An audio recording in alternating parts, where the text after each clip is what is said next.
Yeah, hey, drop.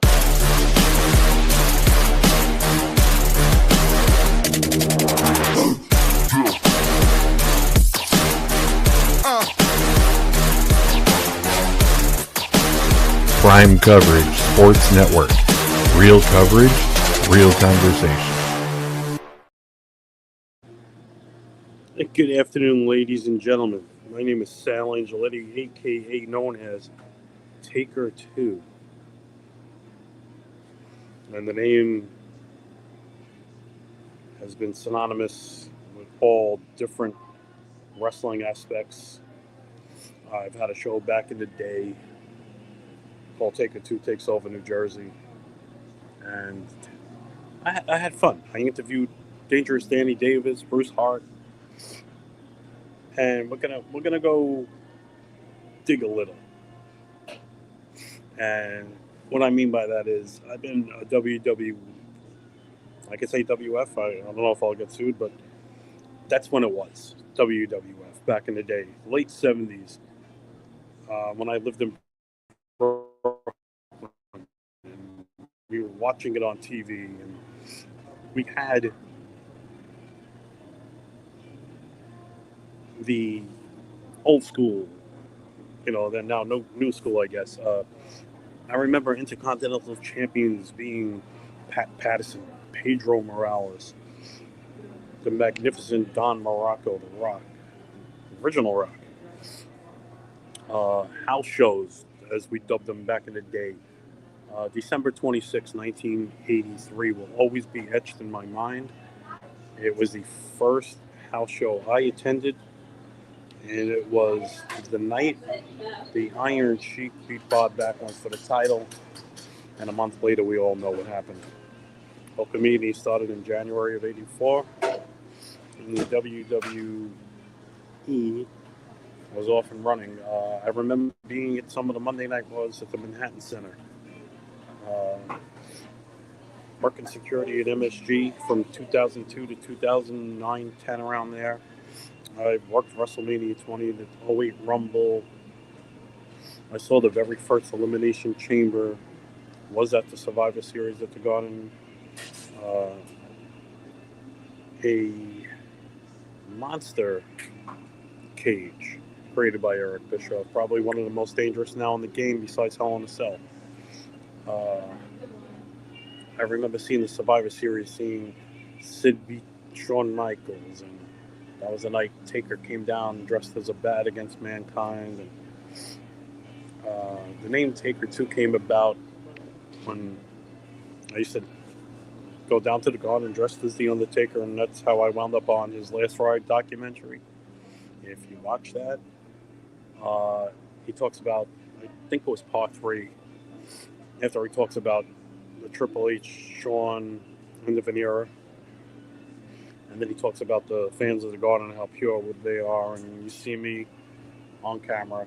I didn't know I was going to be on that because as I was outside the Garden, somebody from the WWE had a camera, came out, and then I'm also on the Lucha House Party Instagram post page. They came out with their cell phones and looking around, they saw me, and they all ran over to me, and they got me on film. That was great. But how wrestling has changed from now to when I started, and you only had the big four back then. You had your Rumble, your WrestleMania, SummerSlam, Survivor Series. That was it. And I think we were paying $19.95 then, and it started increasing. And then the network came out, and we didn't get it here for a bit. And then everything was a TV deal. I think it was on Channel 9 when I started watching it back in the day, or Channel 5. And your house shows only commenced from the Garden, the Philadelphia Spectrum, Boston Gardens. It was just really an East Coast, up this way kind of territory before Vince bought everything out. I've seen a lot of good matches. I've seen some crazy ones, uh, like the Hell in a Cell at the Prudential Center when Taker beat CM Punk. That was the first match on the card. I was like, I was like, wow, they're putting that match on first. That's crazy. But now the WWE has pulled their curtains back with Unreal, and I don't know how some of you feel about that, but it takes away uh, some things. Takes away the I guess the excitement or whatever storytelling, and that's all it's about is storytelling. Uh, the story they got going now with the Masked Man, the Hooded Guy, and the speculations of Dean Ambrose being that one, and this guy being that, and the other guy, and who's working on the Seth Rollins. I believe it's Grayson Waller, and it's Seth with Austin Theory and Grayson, and this whole setup thing. And if you guys notice that Austin Theory has been dressing a little like Seth. He had the scarf on Monday, whatever he was wearing. Everybody thought it was Logan Paul. Uh, you got to make it Austin Theory. You have to. Inside job. But now that Braun Breaker is out, how do you now go about this? Just keeping the story fresh. Bronson Reed is going to step up. Bronson is going to step up, and if you do it in a way where he steps up and Braun Breaker comes back pissed off now, maybe he leaves the division. Make it where Bronson Reed is now filling the shoes of Braun Breaker. And Reed going after Adam Pearce. Maybe do a storyline where they put Adam Pearce out of commission for a little bit. And all hell breaks loose. That now you need a new GM for Raw while he's out. Who can that be? Can it be Paige coming back? Vicky Guerrero was back in the WWE. Does your SmackDown GM play a double role?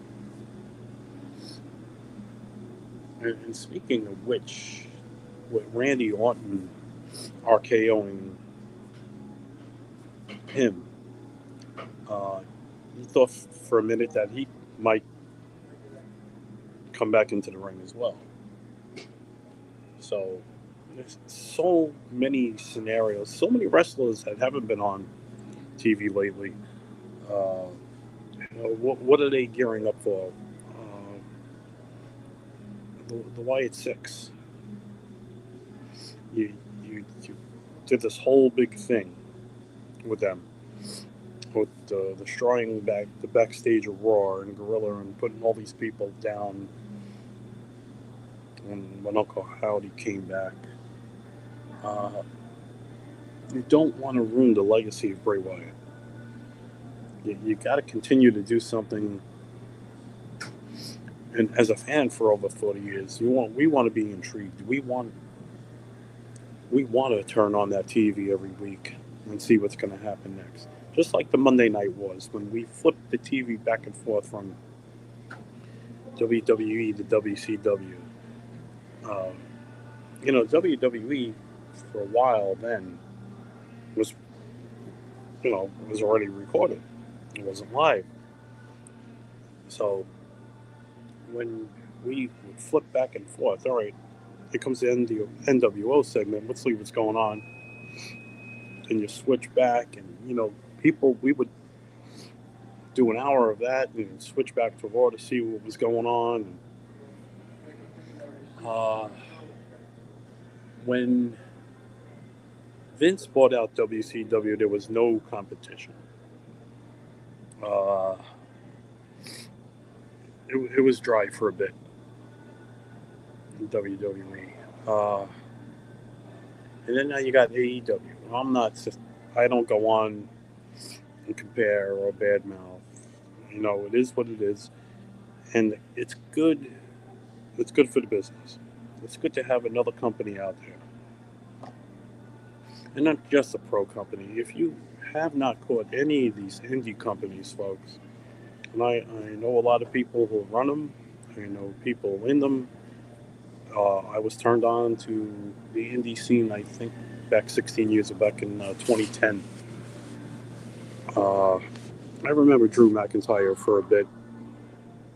I've run into AJ Styles and the Young Bucks before. They were in Brooklyn doing a show.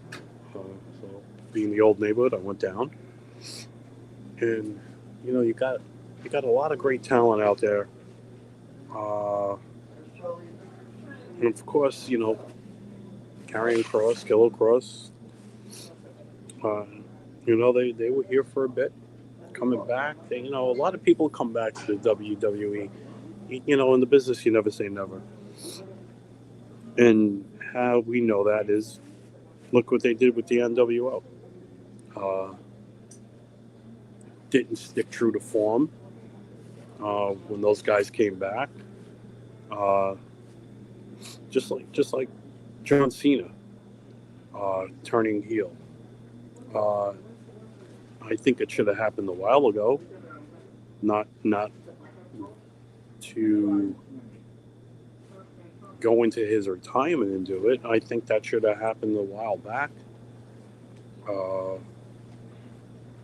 I think if Cena would have done it a while ago, I think it would have been the biggest heel turn since Hulk Hogan when he joined the NWO, when those guys did the whole New World Order and stuff, when he dropped the leg on Macho Man being the third guy. And it wasn't supposed to be Hulk. It was supposed to be Sting. If anybody remembers that. When Hogan did that, and they got those three guys, and now if you watched back in the day like I did, and everybody believed, hey, wait, Vince sent these guys over to destroy the company, and wow, they're from the outsiders of another wrestling company, and it was great storytelling, and that is the key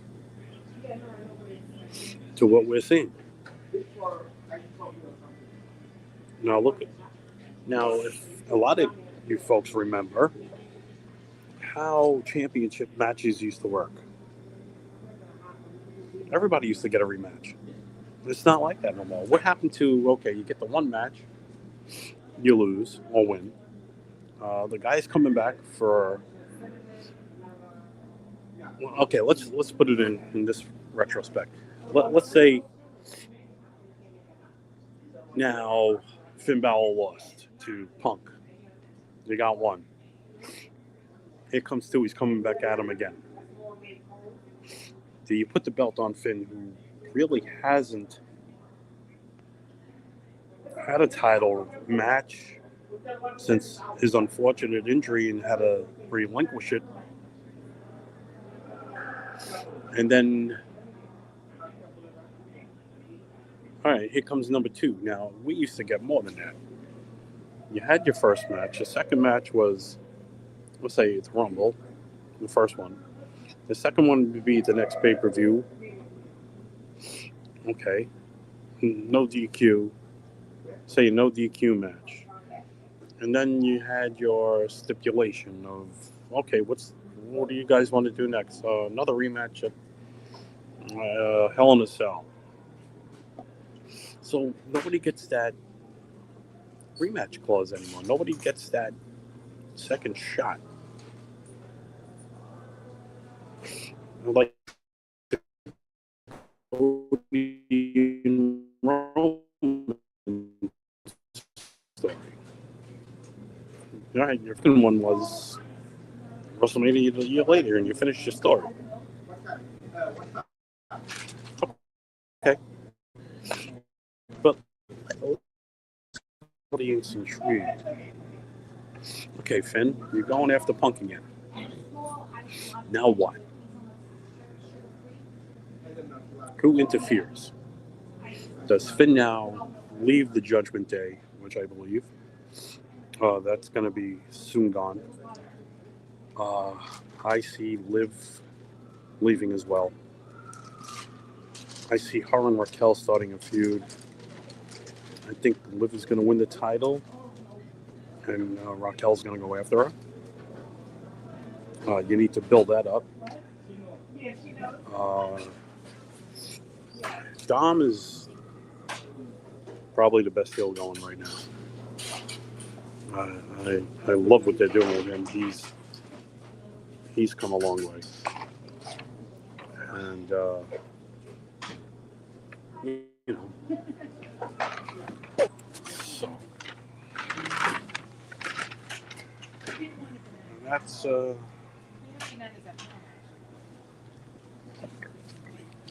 walking over here. Whoops, grab my glasses. As I'm walking through the mall here, trying to do a live show. And I love when you sit by yourself and then there's empty chairs and everybody wants to sit on your lap. So, like I said, Dirty Dom right now is the best heel going.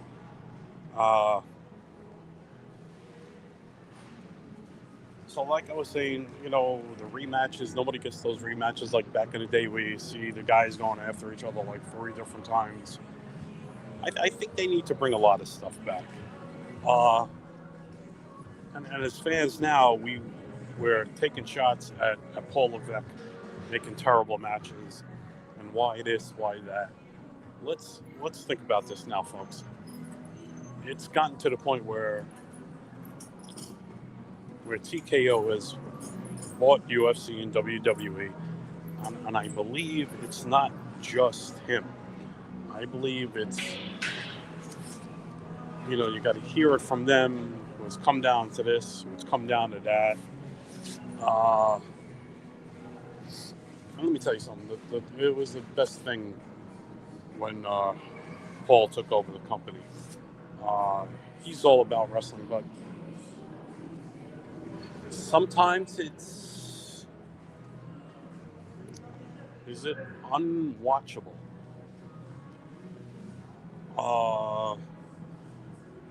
There's been times where Raw's been a little bit okay. There are times Raw is off the charts. And I believe let's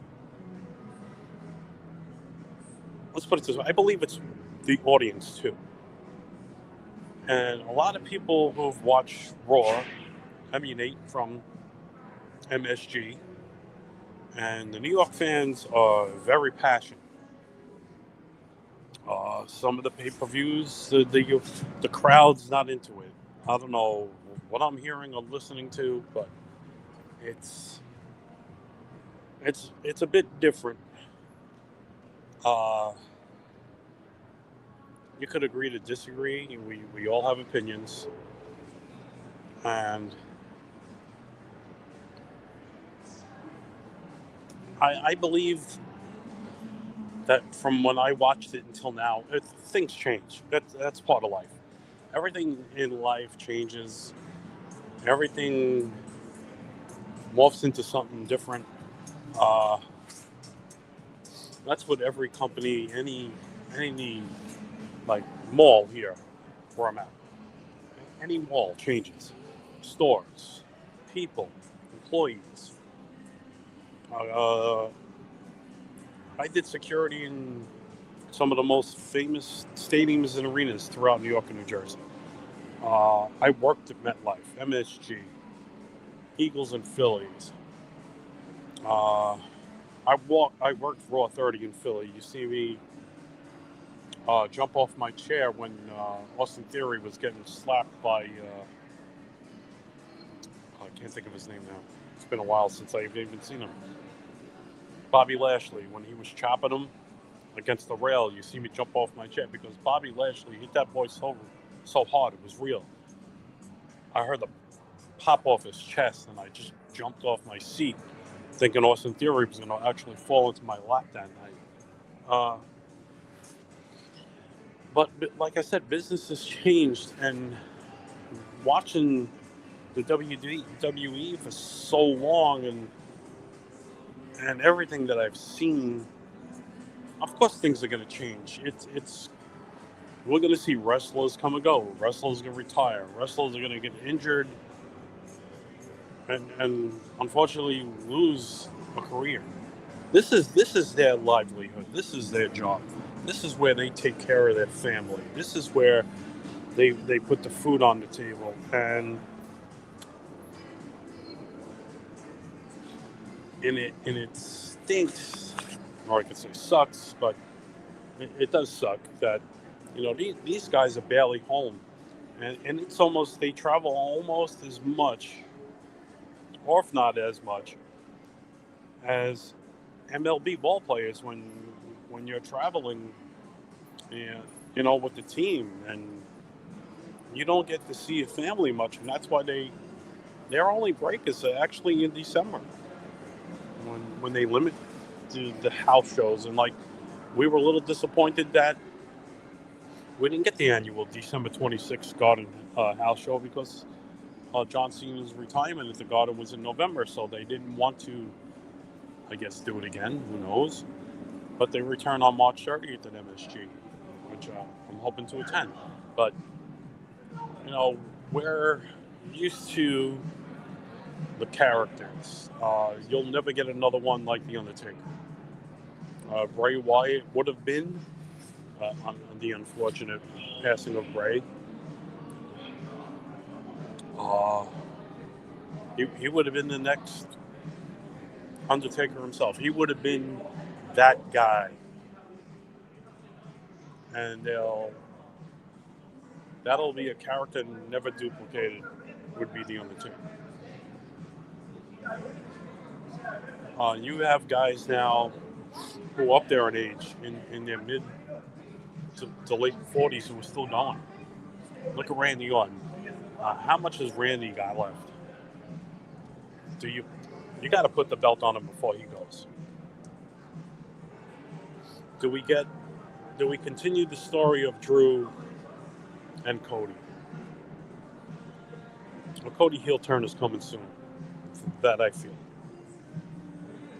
I was in Dallas for WrestleMania when he came back because being a huge Undertaker fan, I went out there to go see the retirement. A Cody heel turn is coming, and I think the Good Brothers are going to be making their way back to the WWE. Now with the deal with TNA, you're going to see different things. I think that's a good thing. I think all these companies should just get together, do cross promotions, do something. Let me tell you something, folks. As crazy it may seem, if the WWE and AEW did something, a cross promotion, that'll make so much money. And it's all about marketing. It's all about promoting. And it'll be crazy. I mean, don't forget the days that ECW invaded WWE twice. One with the Manhattan Center, which I was at, and another time after that. And let me tell you something. The Usos have called out tag teams. One of the best. Do we get the Hardys coming back against the Usos and another tag team for one of a kind ladder matches? We need something crazy. We need, not that it's not going to duplicate what the Hardys, Edge and Christian, and the Dudleys did. Nothing is going to duplicate that. It could if you had the right tag teams in there. It could. You never know. So I just wanted to come here and introduce myself, talk a little wrestling. I hope all the other guys can join me soon. And let's keep wrestling going, folks. Whether you're a fan of whatever company and you're a diehard, check out every company that's up there. GCW, all the Titan, WOW, all these companies. Go on Facebook, check them all out.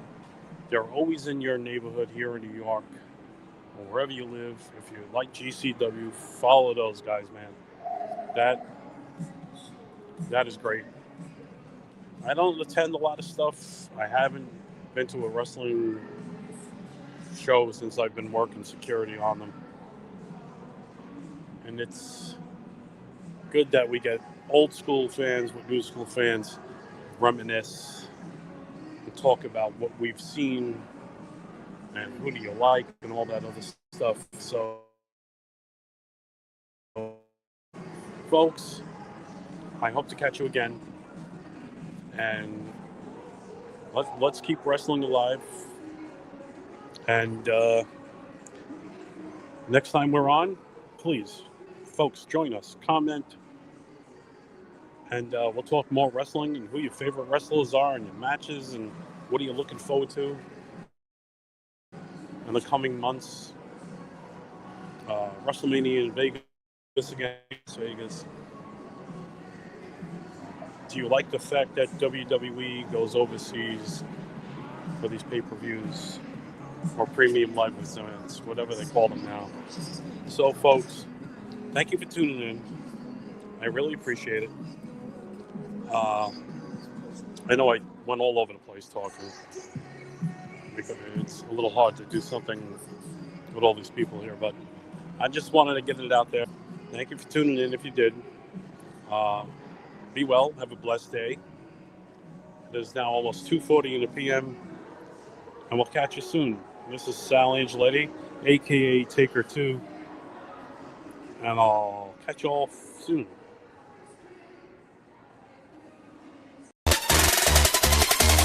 Yeah.